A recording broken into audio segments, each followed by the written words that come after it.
Hi, everybody. It's Grandma and Grandpa reading the Book of Mormon, another testament of Jesus Christ. Thank you for joining us. We love you so much. We are in Mosiah chapter 28. Do you want to read the synopsis this time, please? Sure. Okay. The sons of Mosiah go to preach to the Lamanites.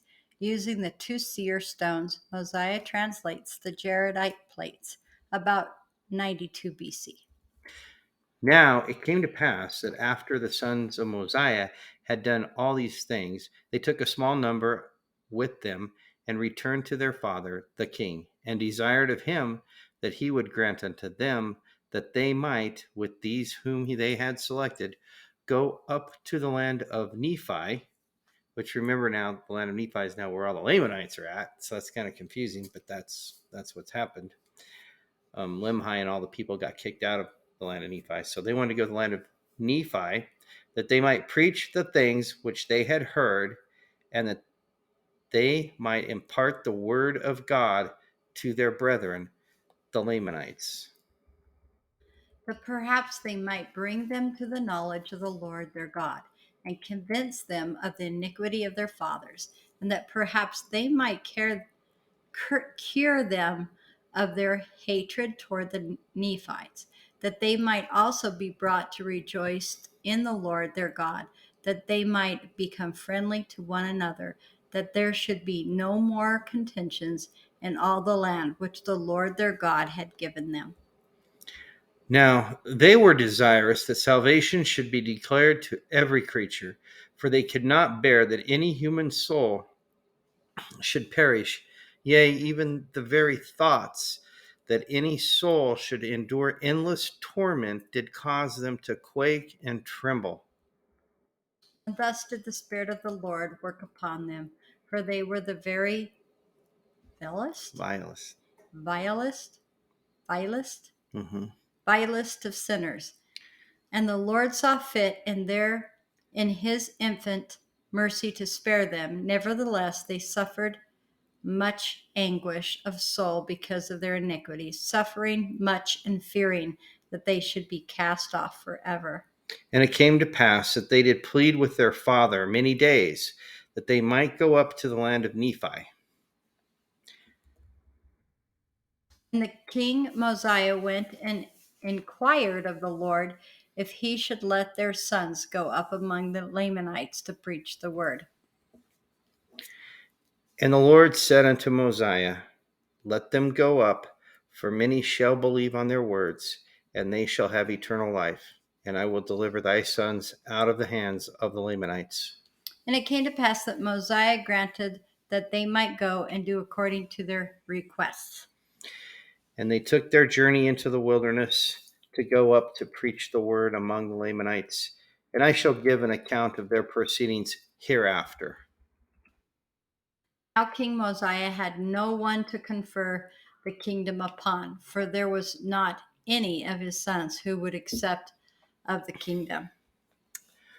Therefore he took the records which were engraven on the plates of brass, and also the plates of Nephi, and all the things which he had kept and preserved according to the commandments of God, after having translated and caused to be written the records which were upon the plates of gold, which had been found by the people of Limhi, which were delivered to him by the hand of Limhi. And this he did because of the great anxiety of his people, for they were desirous beyond measure to know concerning those people who had been destroyed. And now he translated them by the means of those two stones which were fastened into the two rims of a bow. Now, these things were prepared from the beginning and were handed down from generation to generation for the purpose of interpreting languages. And they have been kept and preserved by the hand of the Lord, that he should discover to every creature who should possess the land the iniquities and abominations of his people. And whosoever has these things is called seer after the manner of old times. Now, after Mosiah had finished translating these records, behold, it gave an account of the people who were destroyed from the time that they were destroyed back to the building of the great tower. at the time the Lord confounded the language of the people, and they were scattered abroad upon the face of the earth. Yea, and even from that time back until the creation of Adam. 18. Now this account did cause the people of Mosiah to mourn exceedingly. Yea, they were filled with sorrow. Nevertheless, it gave them much knowledge, in which they did rejoice. And this account shall be written hereafter. For behold, it is expedient that all people should know the things which are written in this account. And now, as I said unto you, that after King Mosiah had done these things, he took the plates of brass and all the things which he had kept, and conferred them upon Alma, who was the son of Alma, yea, all the records, and also the interpreters, and conferred them upon him, and commanded him that he should keep and preserve them, and also keep the record of the people, handing them down from one generation to another, even as they had been handed down from the time that Lehi left Jerusalem. Very good. So there's a lot to unpack there, but we're not going to spend hours explaining a lot of that stuff there. But it's important to know that they weren't using the Liahona compass anymore. They were using the seer stones. So we kind of missed the part, and the Book of Mormon doesn't exactly explain how Mosiah got the seer stones. Probably got them from his father Benjamin, who probably got them from his father Mosiah. But they are the same seer stones that were passed down to Joseph Smith Jr. And it's also important to note that now Alma has been called to become the prophet and the seer. And now we're in chapter 29, and where Mosiah proposes that judges be chosen in place of a king. Unrighteous kings lead their people into sin. Alma the younger is chosen chief judge by the voice of the people. He is also the high priest over the church. Alma the elder and Mosiah die about 92 to 91 BC. So this chapter is, a lot of people in the church call it the Constitution of the Nephites, because it's when they became free. They no longer had a king, but they went by basically a republic where you had a chief, and then you had a council who made the laws, and then there was a judge or a chief who executed the laws or made sure they were just. So we're starting the reign of the judges here now, and that's important. Now, when Mosiah had done this, he sent out throughout all the land among all the people, desiring to know their will concerning who should be their king. And it came to pass that the voice of the people came, saying, We are desirous that Aaron, thy son, should be our king and our ruler. Now Aaron had gone up to the land of Nephi, therefore the king could not confer the kingdom upon him.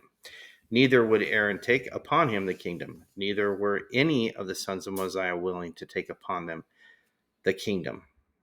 Therefore, King Mosiah sent again among the people, yea, even in a written word sent to among the people. And these were the words that were written, saying, Now starting again, this is like the declaration or the constitution for the people of Zarahemla. Behold, O ye my people, or my brethren, for I esteem you as such. I desire that ye should consider the cause which ye are called to consider, for ye are desirous to have a king. I declare unto you that he to whom the kingdom doth rightly belong has declined, and will not take upon him the kingdom. And now, if there should be another appointed in his stead, behold, I fear there would rise contentions among you. And who knoweth but what my son, to whom the kingdom doth belong, should turn to be angry and draw away a part of this people after him, which would cause wars and contentions among you, which would be the cause of shedding much blood and perverting the way of the Lord, yea, and destroy the souls of many people. Now I say unto you, let us be wise and consider these things. For we have no right to destroy my son, neither should we have any right to destroy another if he should be appointed in his stead. And if my son should turn again to his pride and vain things, because remember, the sons of Mosiah were kind of prideful and doing vain things before. So he was saying, what if he was king and turned again to his pride and vain things? He would recall the things which he had said and claim his right to the kingdom, which would cause him and also this people to commit much sin. Now let us be wise and look forward to these things and do that which will make for the peace of this people. Therefore, I will be your king the remainder of my days. Nevertheless, let us appoint judges to judge this people according to our law, and we will newly arrange the affairs of this people, for we will appoint wise men to be judges that will judge this people according to the commandments of God. And when he mentions in here, according to our law, he's referring to the law of Moses, which, of course, they had judges set up also. They were set up to not have a king. So we're in verse 12. Now it is better that a man should be judged of God than of men. For the judgment of God are always just, but the judgments of men are not always just.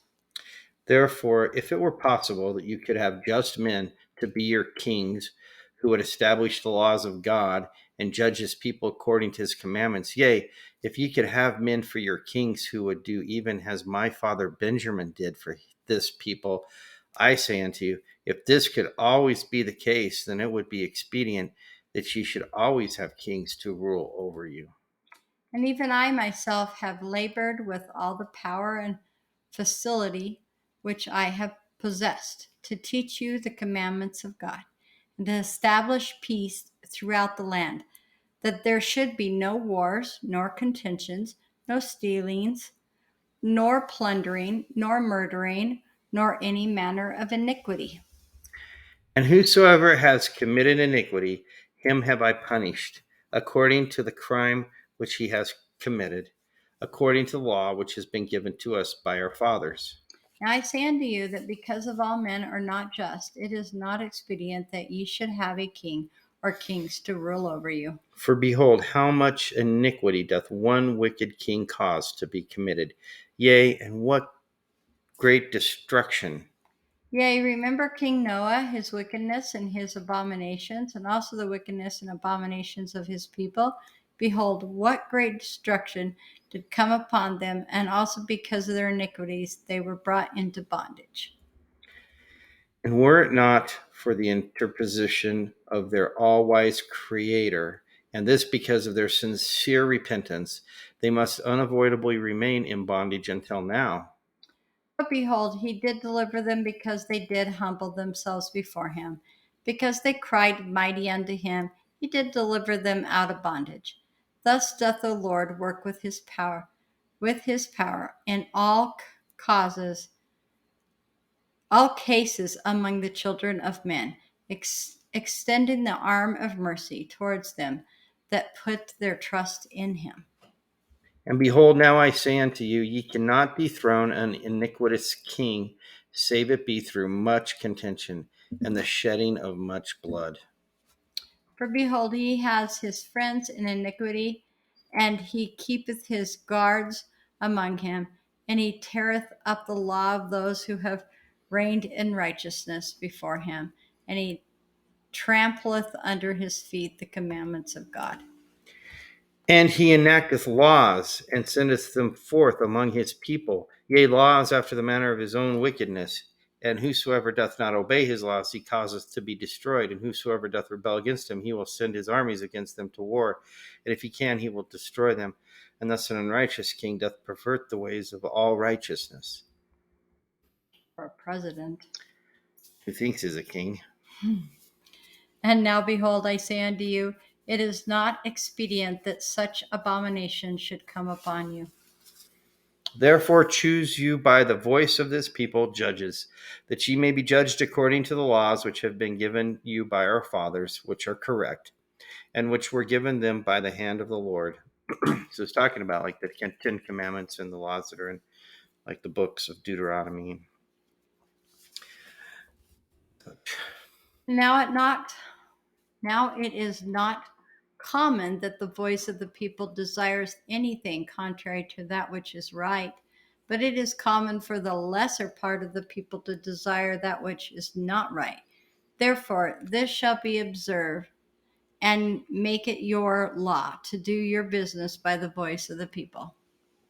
So literally setting up a democracy, like a democratically elected republic, because the republic means it's ruled by law, and they democratically elect their judges. By the voice of the people means they vote. And if the time comes that the voice of the people doth choose iniquity, then is the time that the judgments of God will come upon you. Yea, then is the time he will visit you with great destruction, even as he has hitherto visited this land. And now, if ye have judges, and they do not judge you according to the law which has been given, ye can cause that they may be judged of a higher judge. If your higher judges do not judge righteous judgments, ye shall cause that a small number of your lower judges should be gathered together, and they shall judge your higher judges according to the voice of the people. And I command you to do these things in the fear of the Lord. And I command you to do these things that ye have no king.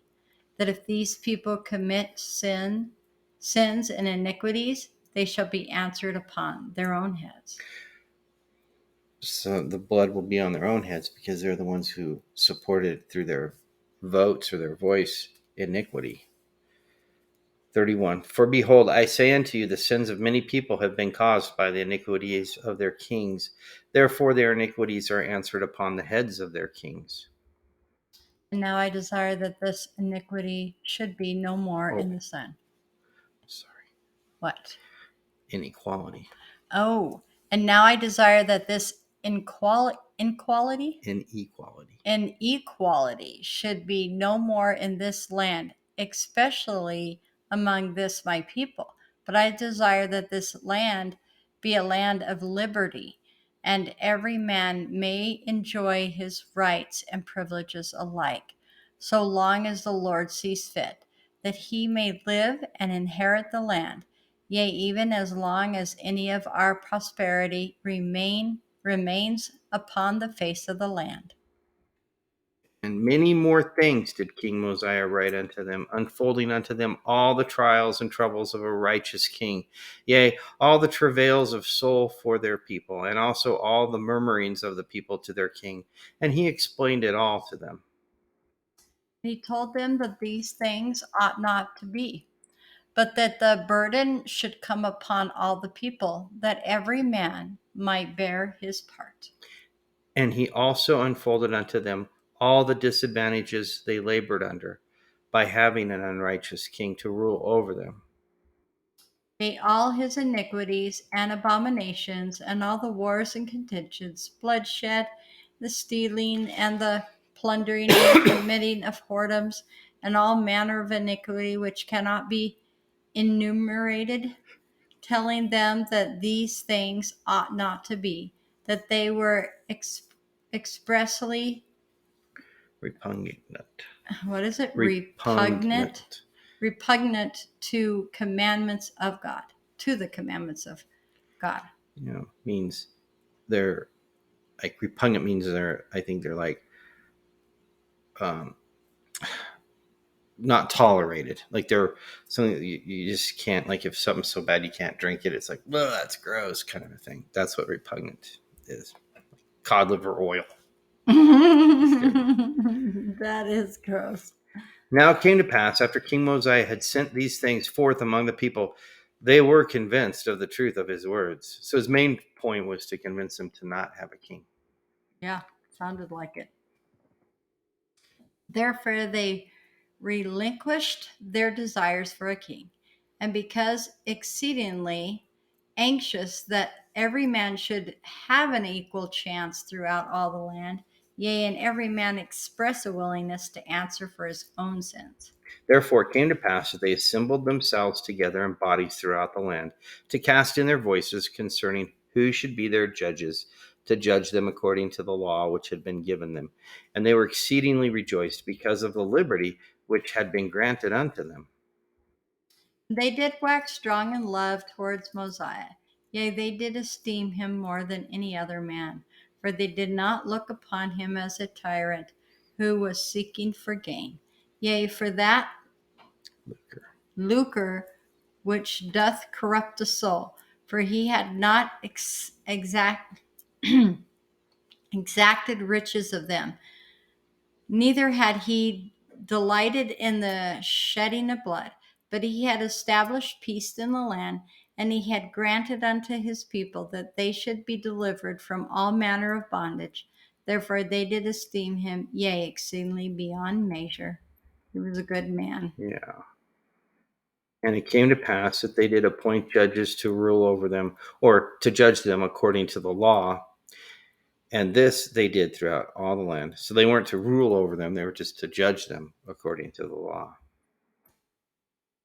It came to pass that Alma was appointed to the first chief judge, he being as the high priest, his father having conferred the office upon him, and having given him that the charge concerning all the affairs of the church. Now it came to pass that Alma did walk in the ways of the Lord, and he did keep his commandments, and he did judge righteous judgments, and there was continual peace through the land. So their chief judge was the prophet. What a good judge.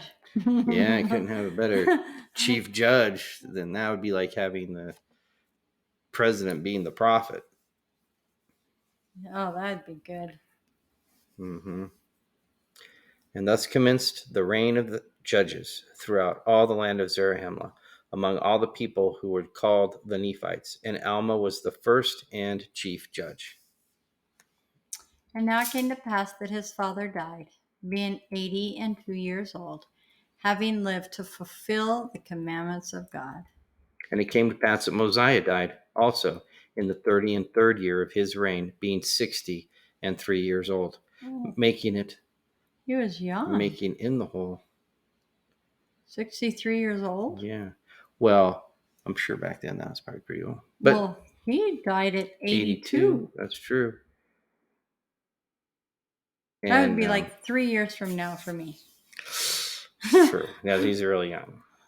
And but I guess he'd done what the Lord had needed him to Right. do. And that's true, because I think Benjamin was much older when he died. I think he was in his 80s. But the point is, they started counting their time from this point on. This is the reign of the judges, so they starting. This is year one of the reign of judges, and thus ended the reign of the kings over the people of Nephi, and thus ended the days of Alma, who was the founder of their church. Thanks for joining us with this. That was a good chapter. It was a really good I chapter. enjoyed that one. Thank you so much for reading with me, babe. Love you. You're welcome. Love you lots. Love you guys. Love you so much. You guys take care. Feel free to call us or contact us and let us know what you think. Love you lots. We miss you guys. We do. Bye-bye.